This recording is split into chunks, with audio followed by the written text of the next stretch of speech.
Bonjour mes amis. Je voulais vous dire que Dieu attend de nous 3 choses qui sont essentielles pour lui. D'abord, la première, c'est notre relation avec le Christ. La deuxième, c'est notre motivation. Et la troisième, c'est notre amour. Vous voyez, dans la première, notre relation avec Christ, Dieu regarde à la relation que nous entretenons avec son Fils. Nos résultats, nos performances et nos efforts ne seront d'aucune valeur à ses yeux s'ils ne découlent de cette relation. Jésus dit dans Jean 15, verset 5, que nous serons incapables de porter du fruit. Écoutez bien ça.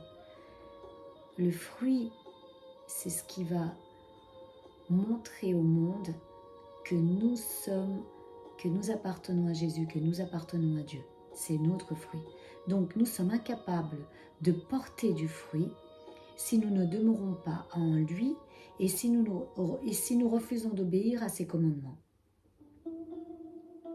Dans le livre d'Apocalypse, chapitre 2, versets 2 et 4, Jésus félicite l'église d'Éphèse pour son bon travail. Mais il lui reproche de ne pas avoir gardé leur premier amour. Je connais tes œuvres, ton travail et ta persévérance, Jésus dit, mais j'ai contre toi que tu as abandonné ton premier amour. Attention, nous devons faire très attention à ne pas nous éloigner de ce premier amour. C'est comme un couple, vous voyez. Un couple, au début, il a un grand amour. On veut que se voir, on veut que être ensemble. On a cet amour où il nous manque tout le temps. Mais quand le temps passe et les années passent, et ben en fait, avec nos imperfections, on commence à se connaître, on commence à être un peu déceptionné des fois, etc., par beaucoup de choses.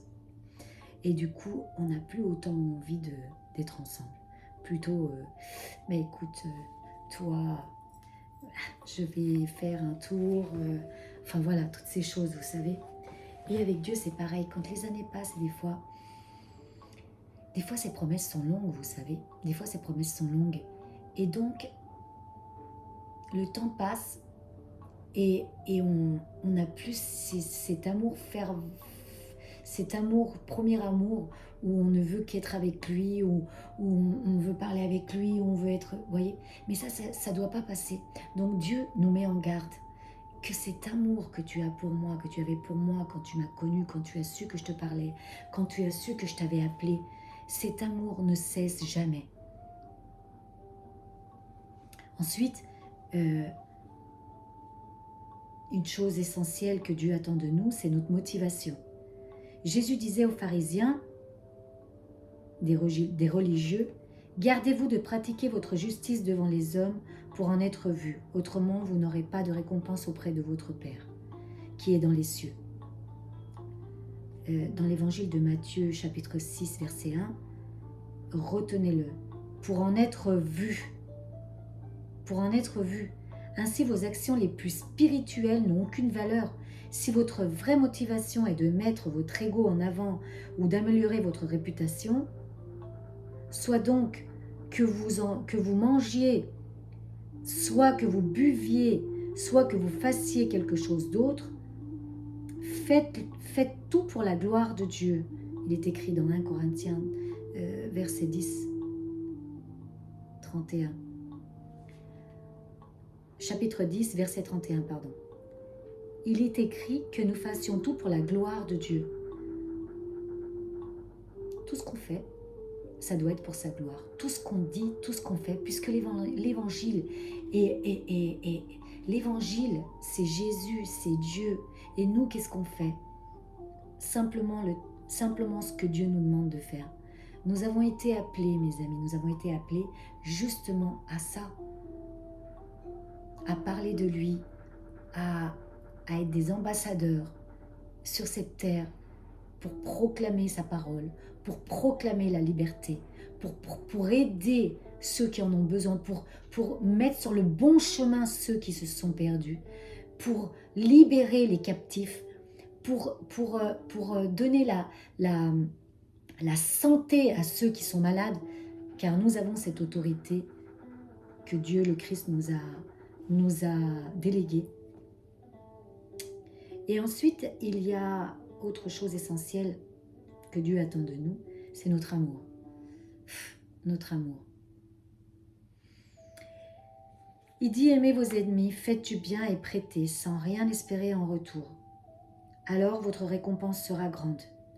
Dans l'évangile de Luc, chapitre 6, verset 35, il est écrit, quand vos bonnes actions seront évaluées, l'important ne sera pas ce que vous avez réussi à accomplir, mais pour quelles raisons vous avez voulu les faire. Alors gardez votre cœur et vos motivations pures. Pour quelles raisons on veut les faire? Pour être vu, pour un ego, de l'égoïsme, comme quelque chose, comme une compétence qu'on veut, qui est là sur nous. Mais non.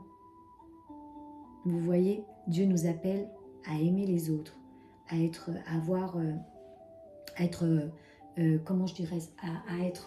humble,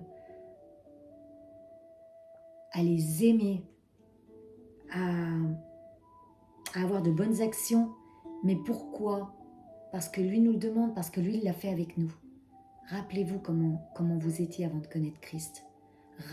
Moi je le dis pour moi, qui j'étais, comment j'étais avant que Christ me donne cette liberté, cette femme avec sûreté, cette femme qu'il a fait de moi, une femme pleine de compétences, pleine de sécurité.